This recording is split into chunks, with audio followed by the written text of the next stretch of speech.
automobilių rinkoje vis dar egzistuoja kategoriški paradoksai. Vienas ryškiausių jų tai masyvių, galingų ir degalus ryjančių visureigių paklausa pasaulyje, kuris deklaruoja siekį mažinti anglies dioksido emisijas, efektyviau naudoti energiją ir keistis tvarumo kryptimi.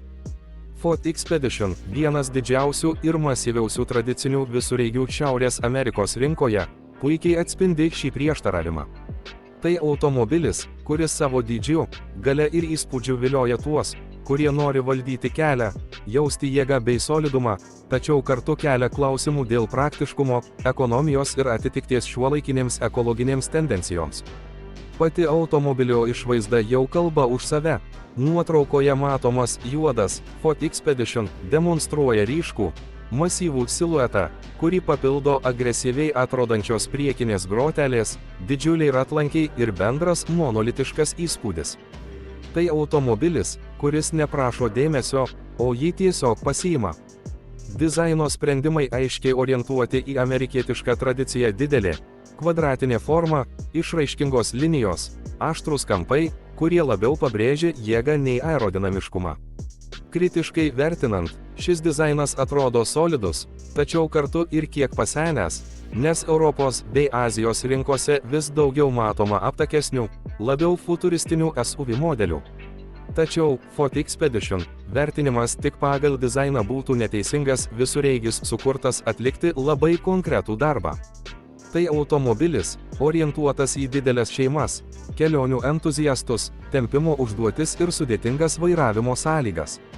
Kritiškai žvelgiant, tai nėra universalus automobilis miesto žmogui, kuris kasdien susiduria su spūstimis, siaurais stovėjimo garažais ir nuolatiniu degalų taupimo poreikiu. Šis automobilis geriausiai atsiskleidžia užmiesčio keliuose, didelėse atvirose erdvėse ir situacijose, kai reikalinga galia, talpa ir stabilumas. Vidus, kaip ir galima tikėtis iš tokio dydžio modelio, yra erdvus, patogus ir orientuotas į komfortą. Ford Expedition gali pasiūlyti net 3 eilės sėdinių, o erdvė antros ir trečios eilės keleiviams dažniausiai prilygsta klasės geriausiems. Automobilio viduje naudojamos medžiagos priklauso nuo komplektacijos lygio. Aukščiausiose versijose vairuotojas ir keleiviai gali mėgautis aukštos kokybės oda, šildomomis ir ventiliuojamomis sėdinėmis, panoraminiu stoglangiu ir pažangia multimedijos sistema. Kritiškai žiūrint, bazinės komplektacijos gali atrodyti kuklesnės nei tikėtasi už tokio dydžio ir kainos automobilį. Taip pat interjero dizainas ne visuomet pasižymi naujoviškumu, o kai kurios detalės atrodo kiek konservatyvios. Kalbant apie technologijas, Expedition siūlo solidų asistentų paketą nuo juostos palaikymo iki avarinio stabdymo, prisitaikančios kruizo kontrolės ir įvairių kamerų sistemų. Visgi konkurentai, ypač iš europinių gamintojų, kartais siūlo labiau rafinuotus sprendimus, tikslesnį valdymo jausmą ir modernesnes vartotojo sąsajas. Kritikai neretai pastebi, kad Ford technologinis sprendimų rinkinys funkcionalus, bet ne visada inovatyviausias rinkoje. Galia tai sritis, kurioje Ford Expedition nedaro kompromisų. Automobilis dažniausiai komplektuojamas su galingu V6 EcoBoost varikliu, kuris generuoja pakankamai jėgos tiek greitėjimui, tiek tempimui. Vis dėlto, nepaisant EcoBoost pavadinimo, ekonomijos čia ieškoti beprasmiška.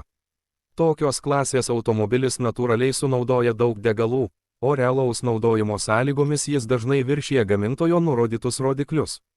Tai tampa vienu iš svarbiausių kritinių taškų visureigis, kuris atrodo toks modernus ir technologiškai pažangus, vis tiek savo gamtos resursų vartojimo prasme priklauso ankstesniai automobilių erai.